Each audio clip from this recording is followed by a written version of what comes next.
Every day at meals, I would sit under the table, secretly making escape tools. 2 pieces of eyeglass lenses, a ballpoint pen, a piece of cardboard, and a glass tube. What I made was called a sextant, a tool used for navigation. Next, we recruited a new teammate who pretended to strike a deal with the warden in exchange for a chance to go up on deck for a prayer. Once on deck, I used the sextant to calculate the direction. When I got the data, I immediately figured out that the ship was in the doldrums at the equator. I also noticed the toilet flushed counterclockwise, so we were in the northern hemisphere, based on the warm and humid climate. I deduced that we were most likely off the coast of Morocco, Africa. The next step was to find someone to send the message. I remembered the doctor who always looked so sympathetic, so I had Jack stab me. I then went to the doctor to ask for stitches. After some time, I pretended to be sick and threw up in front of the doctor. Sure enough, the doctor felt sorry for me. I revealed my true identity to him, asking him to check things out. Not long after, the doctor believed me and decided to help me escape. He sent our plea for help to Jack's men. Everything was set. The escape was finally on. Late that night, the warden saw me tapping on the wall.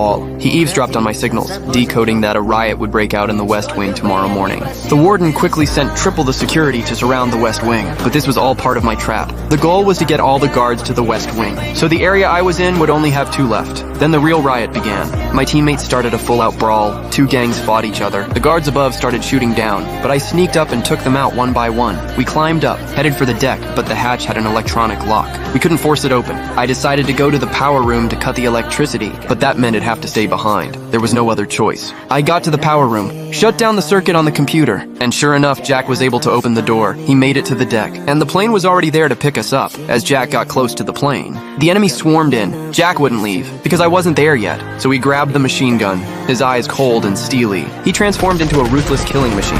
On the other side, the warden trapped me in the power room. He wasn't in a rush, because he thought I had no way out. But after a long while, he still couldn't find me. At that moment, the power was restored. Then he heard the water tank start to flush automatically. The smile faded from his face. He had forgotten that crucial step. And there I was inside the water tank, when the toilet flushed. I was swept out to the sea. I came up to the surface, and Jack was right there pulling me up. The warden made it to the deck. He saw me on the ladder, and shot at me without hesitation. Life and death hung in the balance. But then Jack threw a handgun down to me. I caught it easily, fired several shots, and hit the fuel tank under the warden. He looked down at it, muttered F, and before he could finish, he vanished into a fiery explosion.